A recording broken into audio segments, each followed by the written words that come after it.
একা চলেন, একা বাঁচার অভ্যাস করেন।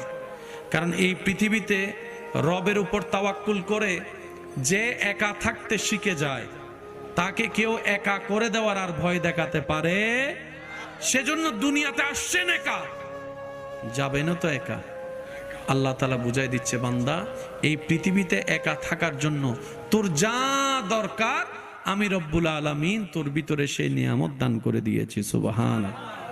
আল্লাহ তাআলা আমাদের সবাইকে ধৈর্যের সাথে জীবন যাপন করার তৌফিক দান করুন, মা বাবার সেবা করার তৌফিক দান করুন, বড়দের সম্মান ছোটদেরকে স্নেহ করার তৌফিক দান করুন, 5 ওয়াক্ত আজানের ডাকে সাড়া দিয়ে আপন আপন জায়গায় নামাজের উপস্থিত হওয়ার তৌফিক দান করুন। সর্বোচ্চ চেষ্টা করব জামাতে নামাজ পড়ার জন্য। এই জামাতের নামাজ বড় ফজিলতের। একা থাকেন, একা চলেন, একা বাঁচার অভ্যাস করেন। কারণ এই পৃথিবীতে রবের উপর তাওয়াক্কুল করে যে একা থাকতে শিখে যায় তাকে কেউ একা করে দেওয়ার আর ভয় দেখাতে পারে। সেজন্য দুনিয়াতে আসছেন একা,